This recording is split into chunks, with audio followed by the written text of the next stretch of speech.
रामापुरम नामक गांव में चंद्रैया नामक मिठाई व्यापारी था।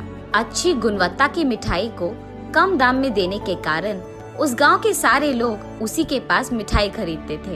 एक दिन चंद्रैया के पास उसका दूर का रिश्तेदार रमणा आता है। कैसे हो चंद्रैया? अरे मैं ठीक हूँ रमणा, घर में सभी ठीक हैं? अब मैं क्या ही बोलूं चंद्रैया, घर का हालत तो खराब है। मैं तो तुम्हारे पास नौकरी की आशा में आया हूँ। बुरा मत मानो रमना, कल से हमारे दुकान आकर काम शुरू करो। धन्यवाद चंद्रैया, तुम्हारा एहसान मैं कभी भूल नहीं पाऊंगा। चंद्रैया के ऐसे कहने के कारण अगले दिन से रमना उसके दुकान जाकर मिठाई का काम शुरू करता है। बहुत कम समय में रमना को व्यापार कैसे करना है ये समझ आ जाता है, लेकिन लालची बनकर एक दिन वो चंद्रैया के पास जाकर ऐसे कहता है, चंद्रैया आज से मैं तुम्हारे पास काम नहीं करूँगा। क्यों रमना, तुम्हारे साथ काम करने वालों के साथ कुछ हुआ है क्या? नहीं नहीं, मैं तो खुद का व्यापार शुरू करना चाहता हूँ। ये तो खुशखबरी है रमना, आशा करता हूँ कि तुम्हारी नई व्यापार तुम्हें बहुत लाभ दे।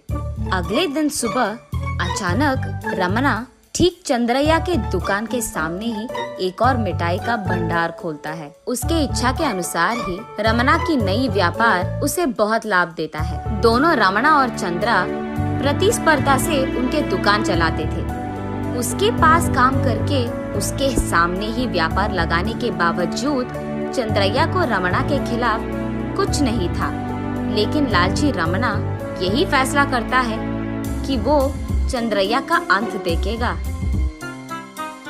एक दिन रात रमना चंद्रैया के दुकान में चोरी चुपके जाकर उसके मिठाई के सामग्री में कुछ मिश्रण मिलाता है, और क्योंकि चंद्रैया को ये बात नहीं पता था, वो अगले दिन हर रोज की तरह मिठाई बनाता है उसी मिश्रण के साथ। उसको खरीदे हुए सारे गांव वाले वही स्वीट्स खाकर उनका सेहत खराब करते हैं। कुछ दिन बाद सबको समझ आता है कि चंद्रैया के यहाँ मिठाई खाने के कारण ही उन सब का सेहत खराब हो गया है।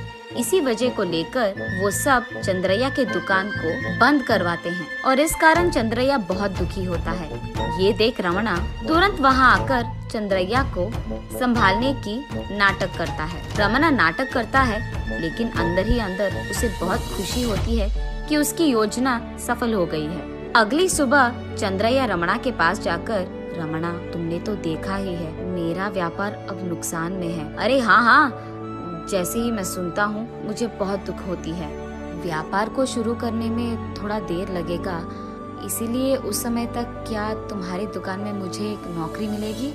अरे रे, मेरा भी मन कर रहा है कि मैं तुम्हें काम दूं, लेकिन अभी दुकान में 4 लोग तो हो भी गए ना।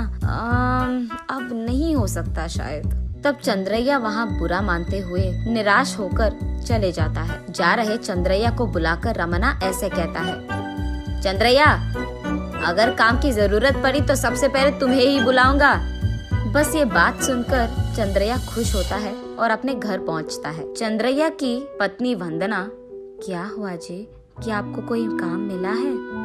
हाँ नहीं वंदना, सारा गांव घूमने के बावजूद एक भी नौकरी नहीं मिली है। बुरा मत मानिए जी, आपके जैसे मेहनत करने वालों के लिए सही नौकरी मिल ही जाएगी। आशा करता हूँ कि यही सच हो वंदना। सुनिए, मुझे बहुत भूख लग रही है, घर में एक भी दाना नहीं है। ठीक है, मैं जाकर ढूंढता हूँ कि खाने के लिए कुछ मिलेगा। ये कहकर चंद्रैया घर से बाहर निकलता है। चलते चलते वो जंगल पहुँच जाता है।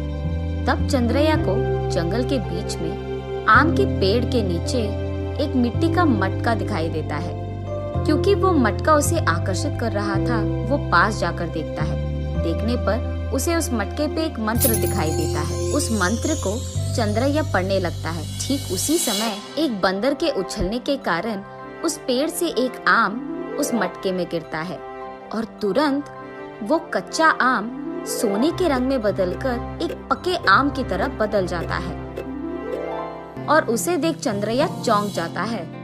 उस आम को खाकर देखता है। उस आम की स्वाद देखकर वो आश्चर्यचकित होता है। उसके बाद वो उसके पास मौजूद पानी को भी उस मटके में डालने के बाद वो स्वच्छ गुणवत्ता की पानी में बदल जाता है। बात समझ आने पर चंद्रैया उस मटके को घर ले जाकर उसकी बीवी को उसके बारे में समझाता है। अगर आप जो कह रहे हो वो सच है तो हम हमारी मिठाई की सामग्री इसमें ही डालकर उसे बनाते हैं। अरे हाँ, यही करेंगे वंदना। तब वो दोनों मिठाई के मिश्रण को उस मटके में डालकर मंत्र पढ़ते ही वो सारे गुणवत्ता और स्वच्छ मिठाई में बदल जाते हैं। मिठाई का स्वाद चखते ही दोनों चौंक जाते हैं। अरे वाह, अगर इस मिठाई को हम मार्केट में जाकर बेचेंगे ना वंदना, तो हमें बहुत सारे पैसे मिलेंगे। बात तो सही है जी, चलो देर किए बिना इस सारी मिठाई को मार्केट में जाकर बेचते हैं। अगले दिन चंद्रैया मार्केट में अलग प्रकार की मिठाई बेचने लगता है। ये देख वहाँ के गांव वाले चंद्रैया के पास आकर उसके दुकान बंद करने के लिए कहते हैं। उनकी बातें सुनकर चंद्रैया ऐसे कहता है, सुनिए, जो भी इससे पहले हुआ है वो मेरी गलती थी, मुझे माफ कीजिए, पर बस एक बार इस मिठाई को चख कर देखिए, मैं वादा करता हूँ ये बहुत अच्छा है। ये कहते हुए चंद्रैया वहाँ के सारे लोगों को एक एक मिठाई मुफ्त में देता है। जैसे ही वो चखते हैं वहाँ के लोग पागल हो जाते हैं और चंद्रैया के पास मौजूद सारी मिठाई खरीद लेते हैं। ये देख रमणा को बहुत जलन होती है। ठीक तभी एक काम करने वाला चंद्रैया के पास ली मिठाई को रमणा के हाथों में देता है। जैसे ही रमणा वो चखता है वो आश्चर्यचकित होता है, सोचता है कि इतनी स्वादिष्ट मिठाई ये कैसे बना रहा है। उसी रात किसी को बताए बिना चुपचाप चंद्रैया के घर जाकर देखता है। ठीक उसी समय चंद्रैया और उसके पत्नी दोनों मिठाई बनाते रहते हैं। हमारे योजना के मुताबिक ही इस जादुई मटके में हमने जो भी मिठाई बनाए हैं वो तो 1 घंटे से पहले ही बिक गए। अरे वाह, तो कल के लिए और भी मिठाई बनाते हैं जी। उसके बाद चंद्रैया और उसकी पत्नी अलग प्रकार के मिठाइयाँ बनाकर सो जाते हैं। जैसे ही वो नींद में चले जाते हैं, वही मौजूद रमणा कोई भी शब्द किए बिना उस मट्टे को चोरी से उठाकर वहाँ से चले जाता है। घर पहुँचने के तुरंत बाद रमणा उसमें मिठाई पकाना शुरू करता है। ठीक तभी उस गांव का सरपंच रमणा के पास आकर ऐसे कहता है, कल का जो मेला है उसमें सभी के लिए मिठाई तुम्हें ही बनाना होगा। जरूर सरपंच साहब, मिठाई तैयार करके मैं आपको देता हूँ। ये सुनकर सरपंच वहाँ से चले जाता है।